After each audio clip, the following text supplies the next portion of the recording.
Good evening, and a very warm welcome from the Leicester and Harrow Brahma Kumaris to our regular Friday evening talk. The title of this evening's talk is The Art of Remaining Contented and Happy. For any of you who are confused by the poster you've just seen that showed Goff Marlow, he has very kindly stepped in this evening as Moira Lowe is unavoidably detained and not able to join us. We hope to have her again soon.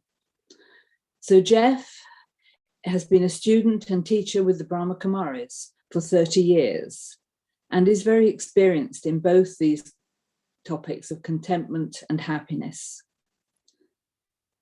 For his work, he has, for the past 35 years, been helping organizations around the world to flourish in uncertain times. And I'm sure some of that experience will help us understand what's going on today in today's world for us, because there's so many challenges everywhere. So thank you, Goff, for joining us, especially at short notice. And thank you, Carolyn. Over to you. Thank you. All right, thanks very much. So yeah, let me add my welcome. I'm based here in the UK. I'm in Cambridge, UK, and a number of times before have popped up on your screens for Leicester and Harrow on this wonderful Friday evening slot. And isn't it amazing, this technology, where you were going to be joined by somebody in Argentina, and now, you know, we can be anywhere in the world. I was on a call earlier today to India. I've been in London, and I'm now in Leicester, and where else was I today? Oh, Birmingham, yes, early this morning. So it's wonderful that we can travel around in this way and be in different places many times during the day. And in fact, even this evening, being in two places at once, so, well, in three places, because I'm physically here in Cambridge, but I'm also joining you in Leicester and in the Harrow groups. And, you know, you're probably all very well spread geographically also. So, so it was yesterday that unfortunately we heard that Moira was unwell. Actually, we're not quite sure exactly what's going on there. So we will wish her the best for her speedy recovery, and hopefully she'll be able to join for a future session in the not too distant future.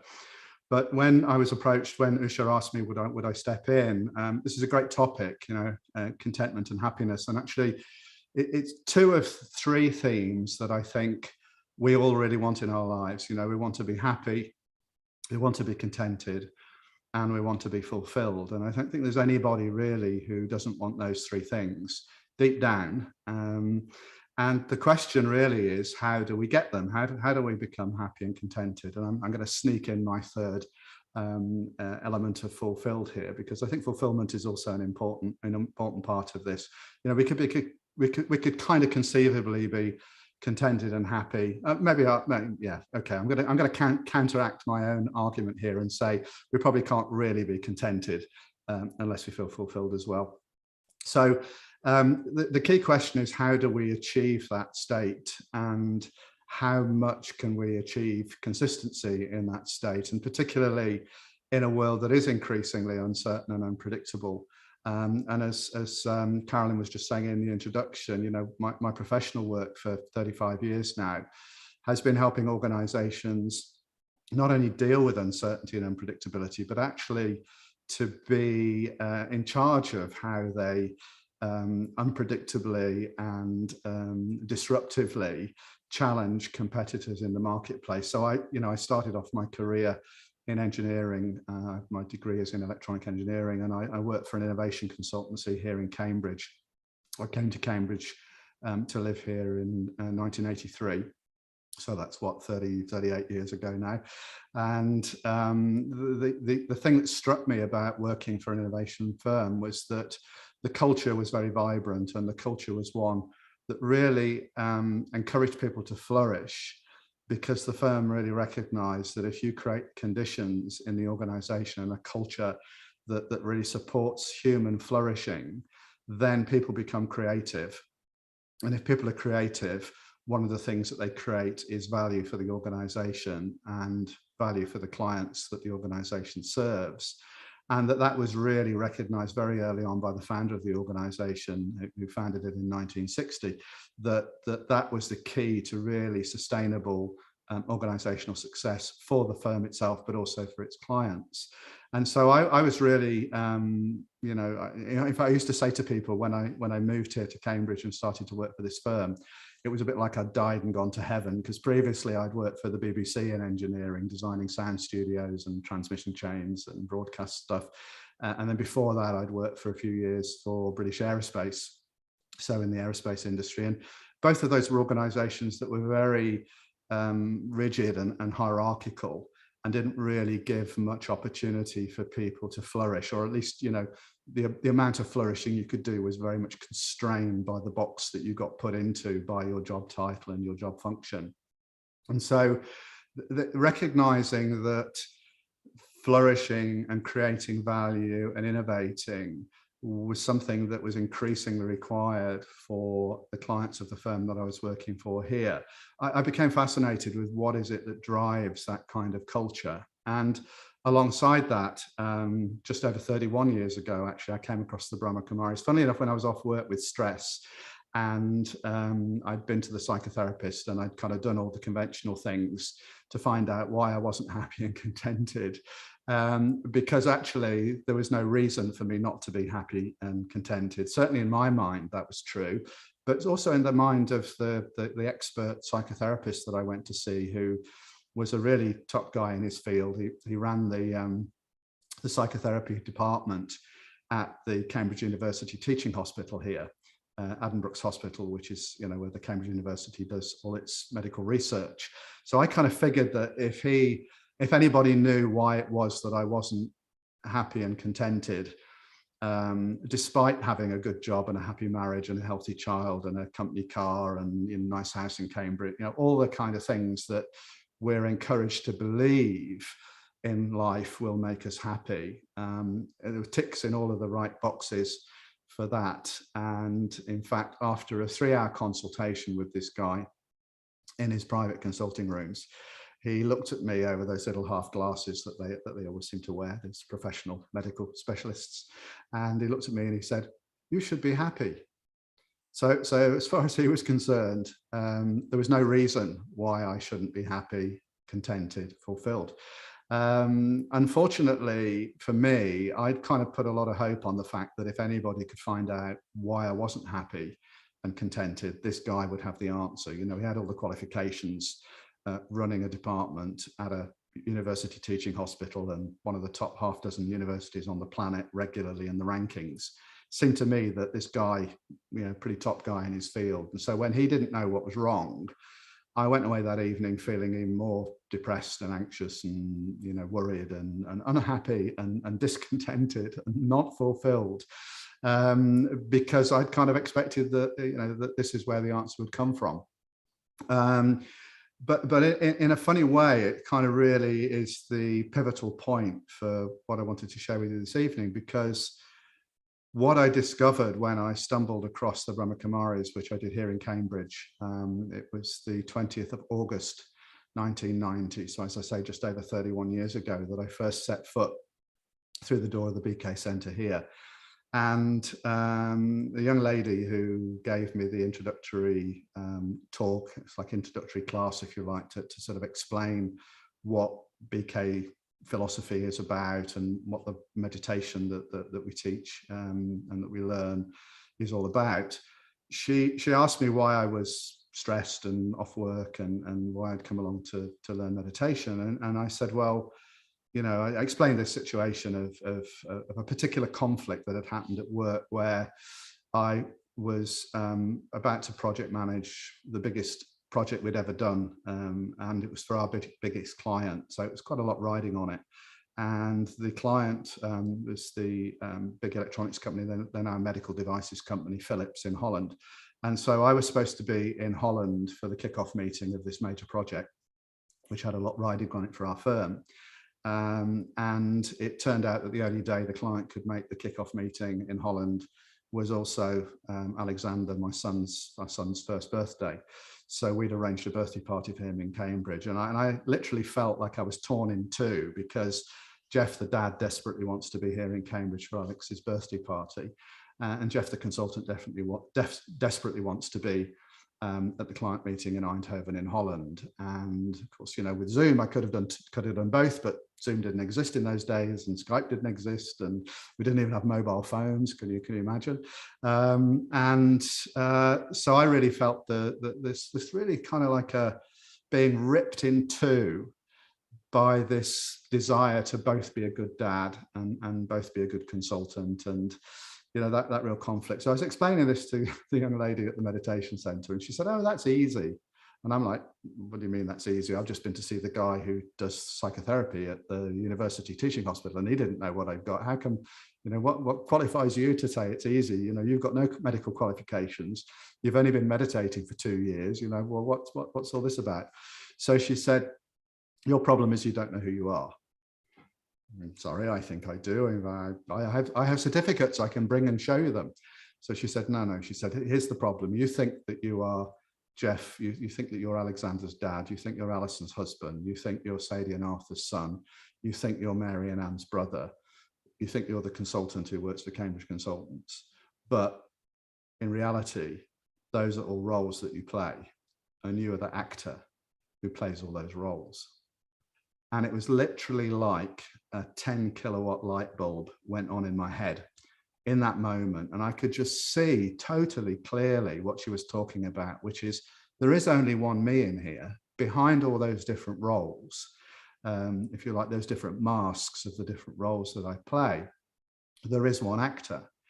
And the big question then for me is, who is that actor? Because as she said, you don't know who you are. And okay, it's one thing to have this philosophical understanding that you are the spiritual being that is playing the part. You are like the actor on the stage.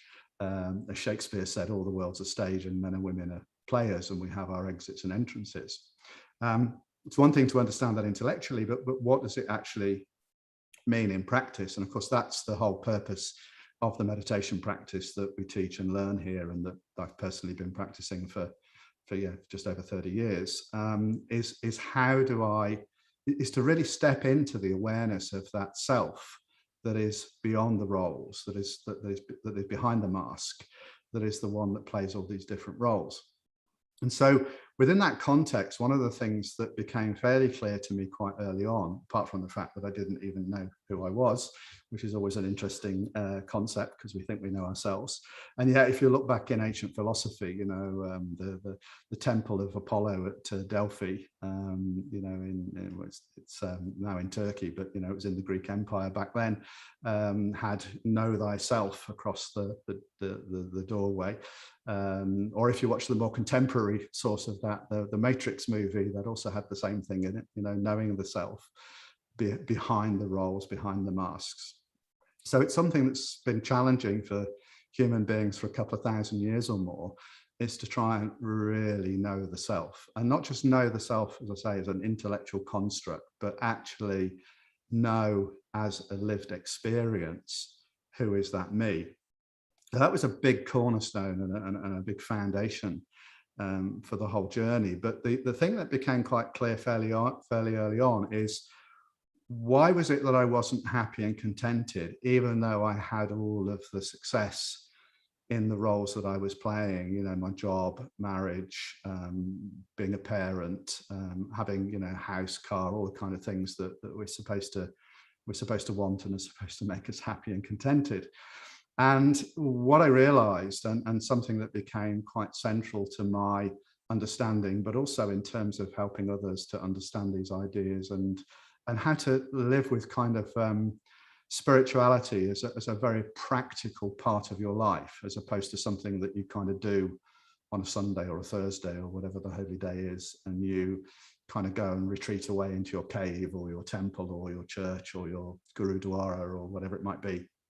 And sort of disconnect yourself from the world. How do you actually have a living spirituality that is an integral part of your life and is a foundation for your life, as opposed to just something that you do occasionally, or maybe you do it in desperation when you need some help from above?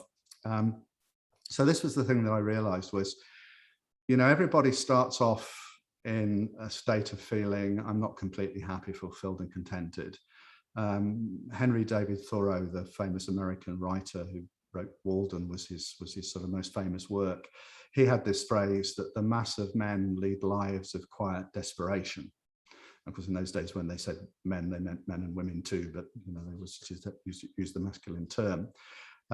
So the mass of men, the mass of people live lives of quiet desperation. And so that doesn't really sound like happiness, fulfillment and contentment. Okay, so so this is how we're all kind of find ourselves. We're not completely happy, fulfilled and contented. And therefore there's something missing, right? So the logic is, if I'm not happy, fulfilled and contented, there's something missing in my life. And the way we're encouraged to think from a very early age by all of our conditioning in society is that what's missing is out there, right? It's the right career, it's the right partner, it's the right house or the right car, it's the right family members, it's the right friends, it's all of these things that we do in the external world. And the logic goes that I'm not happy, fulfilled, or contented, therefore there's something missing, it's outside. If I work out what it is and I go and get it, I acquire it, I achieve it, I attain it, then I will be happy, fulfilled, and contented. And that's really how the kind of commercial world works. And it's why we have advertising agencies. And a few years ago, BMW used to have an advert. I don't know if you saw it, but it said BMW 3 Series equals joy, right? So if you're feeling that your life is that's maybe not as joyful as it might be, then very clear message. What you need to do is save up your pennies, well, lots of pennies, in fact, lots of thousands of pounds, and put them down on a brand new BMW 3 Series, and you will experience joy in your life. That's the promise of the advertisement for BMW. And, I have nothing against BMW in particular, but, it just happened to be that was the advert that was making this claim that if you got this particular possession, this particular vehicle, this hunk of steel and rubber and plastic, that somehow this would bring joy into your life. Of course, what they don't tell you is that the moment you drive it off the forecourt, it's now worth 25% less than it was before you bought it, because now it's a used BMW 3 Series. But anyway, it's still new for you, and it's still got that nice new car smell. And so you get out and you drive off down the motorway, and you're on the M1 or the M6, I guess, if you're around Leicester, or it might be the M40 if you're in M25 if you're in Harrow and whatever. So anyway, you're out there and you're really enjoying driving along, and you're feeling the joyful experience that was promised to you in the advert, until somebody overtakes you in a BMW 5 Series. And then the joy is not quite so intense anymore. But you can always you've already learned that the secret to joy is to acquire the thing that you want. And of course, now the 3 Series doesn't quite hit the mark, but the 5 Series probably would. So if you save up more pennies, trade in the 3 Series, get your 5 Series, you can go through the same process and then drive down the motorway, the M25 or the M1, the M6, and get overtaken by the person in their BMW 7 Series or their Mercedes or their McLaren F1, or the person with a private jet or whatever it might be. And so the thing is, once we get trapped in the pattern of thinking that what we're looking for is out there, and if we get it, we will feel happy, fulfilled and contented, and we get that experience temporarily when we first get the thing we want, we kind of get caught in that loop of thinking, maybe that wasn't the thing, but we're still going for something outside of ourselves. And so this is where a lot of people, majority of people, vast majority of people are pursuing their happiness and contentment by getting the things that they want out of life in terms of relationships and possessions and position and all those sorts of things. So here's the difference when you decide to take a more spiritual approach to life. And as I said, it's not that you go and live in a cave and you don't own anything or what have you. Or, there's a saying that people sometimes think that spirituality means that you should own nothing, whereas actually what it really means is nothing should own you. So you can have your BMW 3 Series or 5 Series or 7 Series or whatever it is, or your nice house or the things that are around you. The question is, if they went away tomorrow, if you didn't have those things tomorrow, would you feel less happy, fulfilled, and contented, because that's the signal, if you like, that's the clue that tells you whether or not you've lost your sense of self in those possessions. And that's a really sort of slippery and very easy trap to fall into, and it's quite sticky once we fall into it. That our sense of self becomes invested in these things, in our relationships, in our roles, in our positions, and then when they go away, there is a corresponding amount of sorrow experienced and pain experienced, because we allowed ourselves, usually inadvertently, we're not taught to watch out for these things when we're children. So our schools don't teach us this, our society in general doesn't teach us this. Interestingly, some societies do. Last year, I stumbled across an amazing book called Sand Talk by a guy called Tyson Yunkaporta. And he is he's a member of an indigenous Appalachia clan in northern Queensland in Australia. And so he wrote this book. He's also a professor of indigenous knowledges at Deakin University in Melbourne in Australia. And what makes this book really interesting, and him a very interesting character, is that what he's done is he's like most research around indigenous people like Aboriginals in Australia is done by Western anthropologists looking at indigenous culture through a Western lens. And what he did in this book is he turned the mirror around and he looked at Western culture from an indigenous perspective. And so there's a wonderful interview with him on Rebel Wisdom's website, where he talks about the trade-off that we make because we move away from the sort of sense of belonging to the land and to the families, and we put our faith and trust in the economy and in the state. And he said, as a consequence of that, what happens is the basic deal that we do is the state says, well, you're going to have to sell us a third of your life, which is like, you being at work for 8 hours a day. And you're going to need 8 hours to sleep. And then, well, out of the remaining 8 hours, you're going to find that you need to do all those life maintenance tasks and, sort of pay your bills and do all that kind of stuff, and shopping and cooking and cleaning and what have you.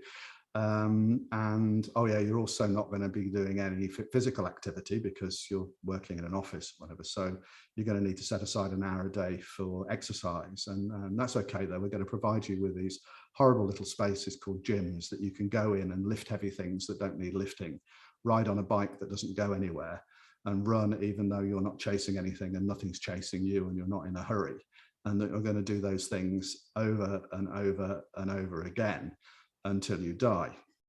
And it's quite an interesting perspective to place on the system that we have, because one of the things that really struck me in reading the book, I mean, apart from the fact that it's kind of a bit of a wake-up call when you hear it explained to you in those kind of terms, one of the things that really struck me is right at the foundation of their philosophy, and it's not just in this particular clan, but generally across Aboriginal societies, and I understand that it's similar in North America, in the First Nations, in what's now the United States and Canada, the foundational perception that the worst sin you can commit is to believe that you are better than somebody else. And that is so alien to our society, where it's all about competition and it's all about who stands out and who's getting ahead in the game. And so this culture is a very, very different way of operating. And so in terms of a spiritual practice for ourselves, living in a society like we live, that is very externalized and is very individual, here's the different way of looking at things in terms of contentment and happiness, right? So it starts the same place. I'm not completely happy, fulfilled, and contented. Therefore, there's something missing. Now, here's the difference. Whereas before, the thinking was, there's something missing, it's out there, and I need to go and acquire it, and then I'll be happy, fulfilled, and contented. The more spiritual orientation turns that whole thing around 180 degrees and says, there's something missing, but what's missing is in me. Now, the rational, logical bit of the self will look at that statement and say, well, hang on, if it's missing, how can it be in me? Well, it's in there, it just isn't being brought out and isn't being expressed in our actions and interactions. And so this spiritual orientation it's basically, I'm not completely happy, fulfilled, or contented, therefore there's something missing. What's missing is in me. And when I discover what it is, and I bring it increasingly into my actions and interactions, then that's when I will be more happy, fulfilled, and contented. And there's a kind of magic secret buried in this as well. This is not a unique philosophy to the Brahmakumaris. I mean, it's like there in a lot of faith traditions and a lot of ancient wisdom. It recognizes that the secret to happiness and fulfillment is not what you get from outside. It's what you're able to contribute into the world of yourself, and into creating things of value in the world, not just physical things that you sell for money, but creating value in other people's lives, how you touch other people's lives, how you influence other people. And so the thing is then, well, how do you discover what these things are inside yourself, and how do you bring them more into your actions and interactions? And when you do that, this magical formula starts to operate, which is, it's kind of like the universe is wired up in a way to detect when we are, what can I say, on purpose, like when we are living in a way that is manifesting those gifts from God, if you want to call it that, but those kind of innate qualities that we have inside ourselves that bring value to our actions and interactions. When we start to operate from those and bring those more into our actions and interactions, the universe seems to notice that this is what we're doing, and it opens up doorways and clears pathways. It enables us to see what steps we need to take in our own life to live our life in a way that is manifesting what is inside us as individuals. And in doing so, we become more capable, more competent. And in the process, because we're manifesting that, we become more happy, we become more fulfilled, and we become more contented. And so one of the reasons why we often don't get what we want when we're busy going in the first mode, which is what I want is out there and I need to get it and it will make me happy and fulfilled and contented. The reason we don't get those things is the universe knows it isn't good for us. The universe knows that if we get things using the wrong strategy, then we learn to continue to use the wrong strategy. And so if you find yourself in a situation where the universe seems to be putting up barriers and blocks and fences and walls and obstacles and difficulties in your way, whether that's in your physical health, mental health, externally, then it's worth exploring to what degree am I caught in this trap that most of us are caught in most of the time, which is I need to go get something external in order to make me happy and contented. And so to sort of sit with this a little bit, maybe when you have some meditation practice, when you have some silent time, some quiet time, reflect on what are the qualities that are inside me that when I bring them into my actions and interactions, make me feel more happy and fulfilled. What are the things that light my fire, float my boat? What is it that actually makes me come alive when I am contributing those qualities into my actions and interactions? And there's a little, there's a workshop that I often do. And I mean, I'll just give you the questions now because we have a limited amount of time this evening, but there's a set of 5 questions that I find are really, really informative and really useful in probing this territory to try and understand what is it that is inside me that when I bring it more consistently into my actions and interactions will lead to me being more happy and contented, and not just in a selfish way, right? So it's kind of like I am contributing the best of myself to the relationships and the circumstances and the connections that exist in my daily life. So it really is the secret to contributing to the maximum extent to life, to society, to others, to our organizations, to our families, to our social groups. And at the same time, it's the secret to happiness and contentment in the self. So what I would normally do with this is like a sort of meditation exercise. But as I say, just for this evening, I'll just give you the 5 questions that I like to explore with people, and that sort of help you get some insight into these, into where to find inside yourself the answers to the questions. What are my qualities? What are my capabilities, my capacities, my values, my virtues, my strengths, whatever label you want to put on them? So the first question is, when I am feeling, if I look back over my life and I think about peak experiences where I really felt alive, where I really felt like I was flourishing and like I was contributing well in my actions and interactions, what was going on for me there, and what qualities were there in me? What qualities was I bringing into my actions and interactions? And so it's peak experiences, high points in your life, felt really flourishing. What was it you were bringing to the situation? Not necessarily what were you getting from the situation. So that's the first one, peak experiences. Second one is kind of the opposite. It's like when you've been really through the grinder, when you've been really through the mill, when you've been really through difficult circumstances, what was it? What was the strength that you drew upon? What are the qualities that you drew upon inside yourself that enabled you to get through that really tough, those really dark times? Because that's another signal of those qualities and strengths that are really, really important. And maybe we only draw on them, or have only drawn on them, when we were really under pressure and under difficult circumstances. But they were there and they helped us through. And so maybe that's an area where we can identify qualities that, if we bring them more into our actions and interactions more consistently, then that will lead to that happiness and contentment that we've been exploring this evening. The third one is, where have you taken a stand? And so the way to think about this one is, you have certain friends, certain family members, certain people who are close to you and whose relationship with you value very much. There's very significant relationships for you. They're really important people in your lives. But occasionally, they want to do something that you think is wrong, and you stand up to them, not in a nasty way, because the relationship matters to you. So it's the kind of situation where the easiest thing to do would be just to sort of give in and agree with them. But there's something inside you that says, no, that isn't the right thing for me.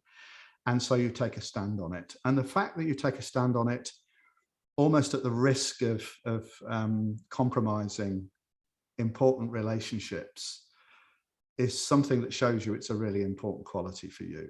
So again, that's the third thing, when you took a stand against friends and family, and you really felt that what you were doing was really important and it was worth risking their disapproval and their dislike because you were going against what they wanted. That's the third one. The fourth one is more about kind of art and music and literature and stories and movies, things that give you that feeling of coming alive. You know, there might be certain music that you listen to that brings that experience. There might be certain characters in a movie or in a novel or in a story or in some mythology that makes you feel that experience of coming alive. There may be certain works of art, certain images, certain paintings or poetry that somehow speaks to some part of you. It kind of resonates inside yourself and brings that experience to the surface. And so that's the fourth area. What artistic works bring forth that feeling of more aliveness?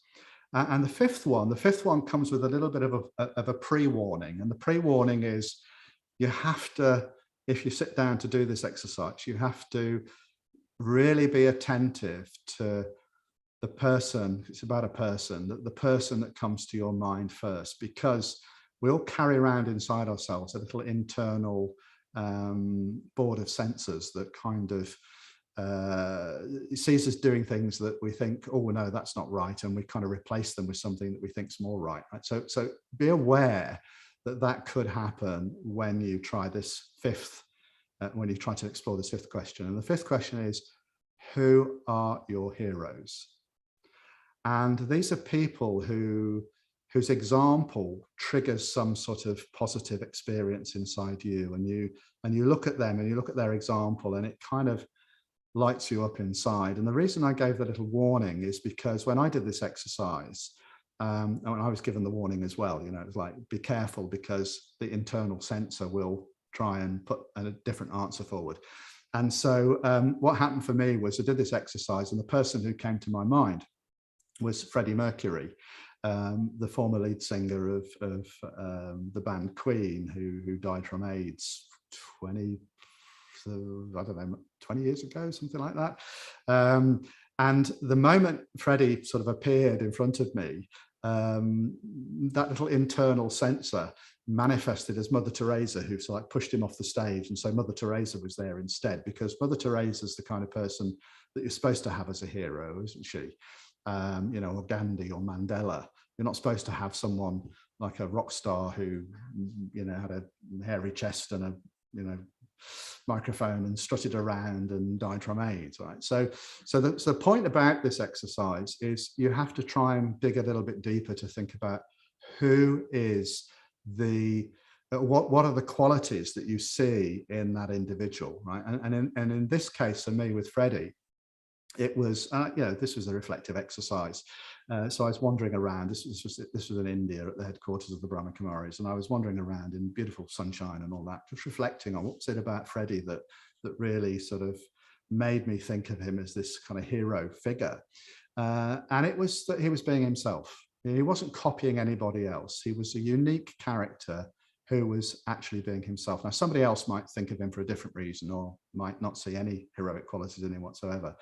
But the point of the exercise for me in this was that the thing about heroes is they are people who embody something that's in you, but it's in you in that sense that it's not really manifesting in your daily life very much, because that's why they're the heroes. Like, you see that quality in them, but you're actually experiencing it inside yourself. And it takes their example to make that experience resonate inside you. So you look and see them and you go, oh, they're like that. You know, in Freddie's case, oh, he's someone who's being himself. Why? Because being myself is really important to me, but it's not activated. It's not really manifesting in my life. And so the implication for me was, I'm not being myself. What am I being then? Well, I'm being what other people want me to be. I'm, you know, you want me to be like this, I'll be like this. You want me to be clever, I'll be clever. You want me to have a good joke and a good story. And in that moment of realization around this idea of Freddie and his, you know, being someone who's being himself, all sorts of thoughts came flooding into my mind. And one of them was some performance feedback I'd had from a colleague at work who said, yeah, I like working with Jeff. He's a great guy. He's always got a good story and always a joke, and he's always fun to be around. But sometimes I just think, I'd like to know, what does Jeff think? And I remember this feedback coming into my head and thinking, wow, I mean, I don't know. What is it that I actually think, as opposed to what do I think I should say in answering that question? So that in itself became a really important part of my journey, because as I've increasingly discovered inside myself, what is it that I think, and being able to bring that more into my actions and interactions, to express that more authentically, you know, in a genuine way, without imposing it on others and without putting others down, because that's what I feel is the right thing for me, not necessarily for them, but for me, then that has become a really powerful source for me of happiness and contentment. Because really, you will never be more happy and contented than when you're being what you really are. And so this is an important component of living in a way that has at its core this art of happiness and contentment. So really, that's the message I'd like to share with you this evening. It's recognize how much we are consistently bombarded with messages that say, in order to be happy and contented, you need this thing outside yourself. The relationship, the car, the house, and none of those things are wrong. None of those things are bad things to have in your life. The question is, does your happiness and contentment depend on those things? Or does your happiness and contentment depend on your ability to bring your qualities to life in your life in a more consistent way in your day-to-day actions and interactions? And that really is the key to contentment and happiness. So that was pretty much what I wanted to cover this evening. And I've seen a few things pop up in the chat. I've tried not to look at them, because if I look at them while I'm trying to speak, then my head goes off in different directions. So perhaps Carolyn would do the honors and pull out some choice questions to finish off the session.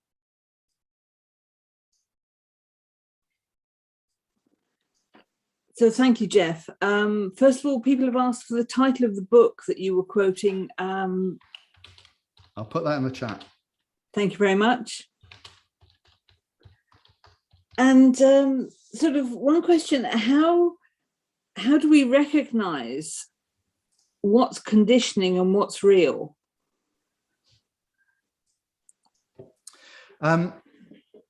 So for me, I'm a kind of practical kind of guy. I mean, maybe it's because I did engineering, and it's partly also because when I tried to meditate, I was rubbish at it, because I'd sit down and my mind wouldn't be quiet, and I couldn't make it go still and quiet.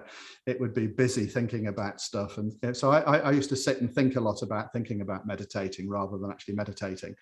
But what I knew early on, and what I recognized early on, is I had this understanding that so I mentioned this idea that that I was told very early on, you know, you don't realize who you are, you know, you think that you are the role, and actually you're the one playing the role. So one of the things that I saw very early on was, if I turn up into an interaction with someone, so say it's Alexander, my son, right? So if I turn up into an interaction with Alexander and I have the awareness that I'm his dad, as opposed to the awareness that I'm playing the role of his dad. It's a subtle difference, right? So if I think I'm his dad, then there's all sorts of certain expectations that come into that, like, well, maybe he should listen to me because I'm his dad. Or that, you know, my status as a dad, whether I'm a good dad or not a good dad, depends on what he thinks of me. Or maybe it depends on how he's doing at school. You know, if he's doing well at school and his teachers say he's doing really well, then I can have that warm glow of pride that I'm a good dad because my son's doing well at school. So it's kind of like noticing when I am falling into the trap of feeling good or feeling bad because of something external to myself. So in that case, Alexander's performance at school. Good performance, I feel good. Bad performance, I feel bad, right? So I'll tell him off for not doing well at school, not because it's really a problem for him not doing well at school, because it makes me feel bad that he's not doing very well at school. So that was really a lot of my practice early on, was paying attention to what am I experiencing in this moment, and therefore, who is the me that is showing up? Is it me, the spiritual being, playing the part of the dad, or is it me losing myself in the awareness of being the dad, or, you know, the husband, or at work, you know, or the clever person? So you're in a meeting and somebody else comes up with an idea that's cleverer than your idea, and how do you feel about that? Do you sort of feel offended and try and poke holes in their idea because you want to be the one who feels the clever one in the room? And so all of that kind of stuff was becoming much clearer to me as I was putting some attention inside the self. And there's a saying in Sanskrit and Hindi, Antar Mukhi Satar Sukhi, which basically means if your awareness, if your attention is turned within, then you will always be happy. So that's pretty much what I've been sort of describing this evening, is that recognition of where am I coming from? Who is the me that's shown up? Because the moment I spot that I've shown up in a way where I've lost my true sense of self in the role, as soon as I see that I've done that, I'm no longer doing it in that moment, because to see that I'm doing it frees me from doing it. So that became very much my foundational practice, and just doing that builds up that muscle of making that subtle step back into the awareness of being the actor, as opposed to being in the awareness of being the role. And then all these things start to become clear to you, and you start to see how easy it is to develop that capacity. And yes, there's certain areas where we get stuck, and certain parts of the roles that we play where we get more caught up than in others. But over time, you see what those are, and all the time you're making progress. And as you make progress, there's more happiness and contentment manifesting in your life. Brilliant, thank you. The next question is trying to be content and trying to be happy a desire? And is a desire detrimental? Yeah, I mean, I think the pursuit of happiness, you know, like I think it's like in the American, I know it's not in their constitution maybe, but there's something about, you know, the pursuit of happiness being some sort of central part of life. And I think if you pursue happiness or you pursue contentment, okay, we could debate it philosophically, but if you do it in a way that is, if I get that, then I'll be happy, that kind of pursuit of happiness or pursuit of contentment traps you in what I was talking about the BMW 3 Series. You know, it's all variants of that. If I get that, then I'll feel better. If my understanding of the pursuit of happiness is, let me manifest what is good inside myself, let me perform right action, let me do the right thing in circumstances as they emerge in front of me, with the understanding that that is both the way to have a fulfilled life and also the route to happiness, then you could argue that that's also the pursuit of happiness, but it's the pursuit of happiness in an informed way that has wisdom within it, as opposed to the way we normally do it, which is, you know, let me have that thing and then I'll be happy. Thank you. Another question, do we need to carry the responsibility of other people's happiness, even in a subtle way? Yeah, I mean, I would say you can't make anybody else do anything, including making them be happy. What you can do is, by cultivating that capacity in yourself. There's a statement that sometimes is attributed to Nelson Mandela, which he didn't actually say. It comes actually from Marianne Williamson's book, A Course in Miracles. And it's this idea that when you let your own light shine, you unconsciously give others permission to do the same. And so even early on in the process of developing this spiritual power, because this is what you're doing, you're bringing the essence of yourself into your action. And that is really what spiritual power is. So as you start to do that, you create a kind of resonance that encourages other people to discover it for themselves and in themselves, even if they don't necessarily ask you your advice or want to know how you're doing it, right? When you're very advanced at that, it's an incredibly powerful gift that you have. And those people who are on the call listening this evening, who had the fortune of encountering Daddy Janki, who was the spiritual head of the Brahma Kumaris for a number of years, and who passed away at the beginning of the pandemic, age 104, so a year and a bit ago. I can remember going to see her once with a question in my mind, and it was kind of not so much a question as a kind of fog of confusion. And I remember going to meet her, and she said, okay, you know, just sort of sit and we'll have a minute of silence together. And so she was looking at me here, and I was looking at her in her forehead. And the fog that was in my own mind, it was like, you know, the fog in the morning where the sun comes up and then the fog dissipates and you can see the scenery for yourself. It was just like that experience. The amount of spiritual power that she had cultivated over, by that time, I guess, in that sort of 70 years or whatever, 60 years of practice, was sufficient to not only keep her own mind clear, but in her presence to clear the fog in my mind. And it didn't feel spooky in any way, like, ooh, she's gone in and done something to me. It was just simply, it felt like the sun has come up, the fog has dissipated, and I can see exactly what the answer is to my own question for myself from inside. And I think she must have picked up the change in my kind of mood, because coming in with confusion and then suddenly seeing the answer to my own question without her having spoken a word. And then she looked at me with this little twinkle in her eye and she said, so you had a question? And it was kind of like she knew that the question had been answered by the change in my state. So I think that's a very powerful stage to reach, and it's something to aspire towards, is just simply by your stability and your inner power and your presence that you help others clarify the answers to their own questions, because that empowers them. You know, they feel they've done it themselves. They don't feel like you've spookily come and done something to them, and next time they're in that situation, they need to come and get another spooky injection. That's brilliant, thank you. So could you lead us in a meditation now, Jeff? Sure. Thank you. Yeah, okay. Well, one of the vagaries, I'm praising Zoom for its ability to connect us over distance. One of the vagaries of Zoom is it's quite difficult to speak and also play meditation music in the background. So we will do this without the aid of a meditation safety net. So if you would just like to sit comfortably, and that usually means reasonably upright, keeping your arms and legs relaxed. Take a couple of deep breaths.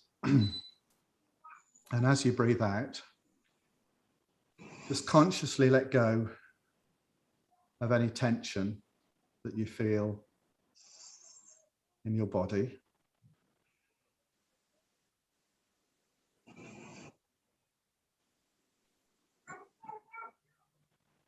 And then become aware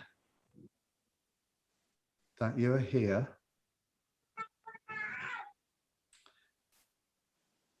in this room where you're sitting,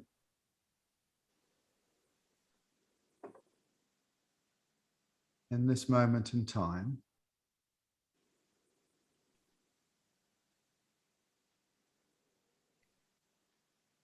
And that just for the next few moments, this is time to be with yourself.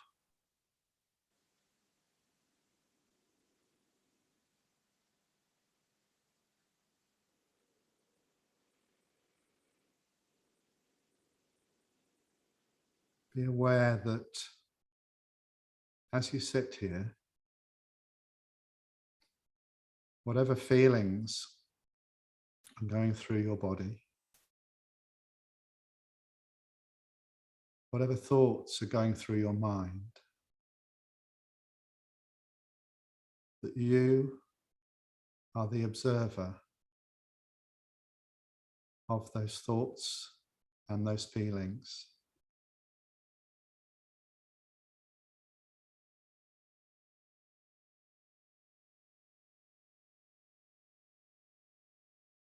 The reason you're able to notice those thoughts and those feelings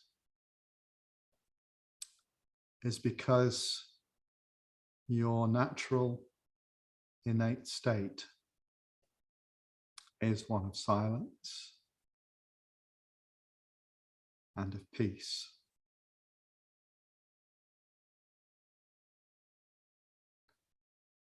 The more silent you become, the more you're able to pick up the subtle thoughts and intentions in your own mind.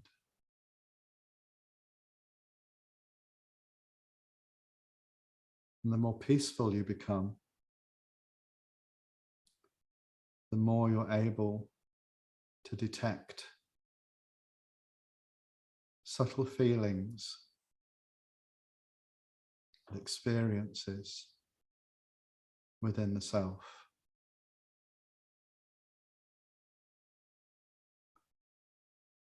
And this capacity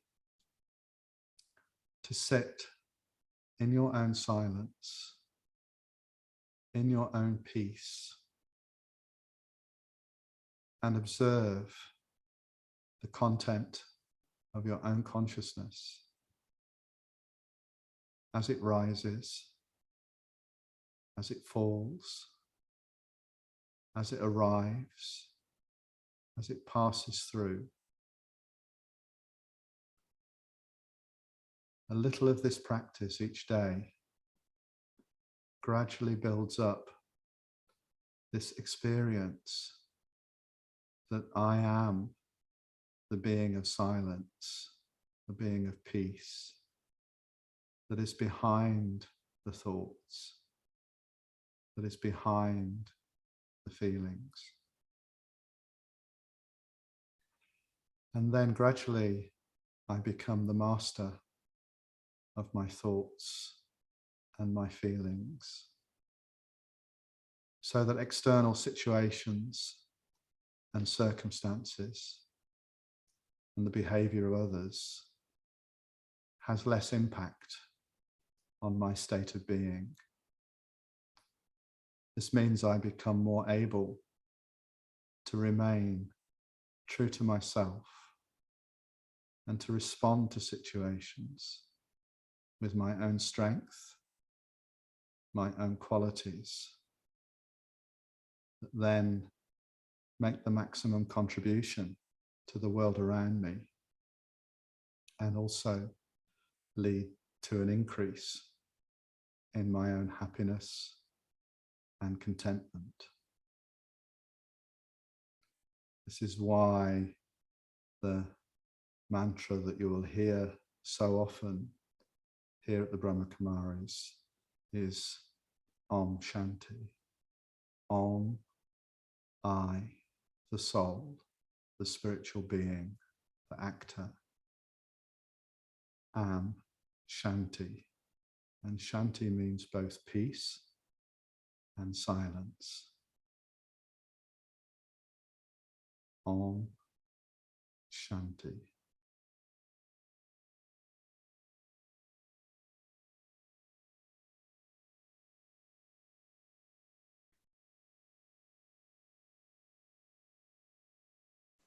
So thank you, Jeff. That was lovely. From this evening, I picked up very much that we can have all the elements of happiness and contentment and not be contented or happy because we don't know fully who we are. And the recognition of our conditioning helps us become more authentic. And the conditioning, I think it is about being the roles we play and the expectations that others have put upon us that aren't real, and the joy we feel just being authentic and being able to think what we think and not what others think we should think. And I think we're very much, that's a huge conditioning, thinking what others think we should think. And that really is just tying ourselves in knots. The 5 questions I think will be very helpful to look at what's going on for us. So thank you so much for stepping in at the last minute and for this evening's lovely programme. Thank you, Carolyn. So thank you. So next week's talk is overcoming the guilt of past mistakes. And that's Sister Luciana Ferrez from Brazil.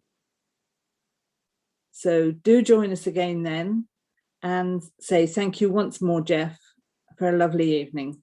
Thank you and good night.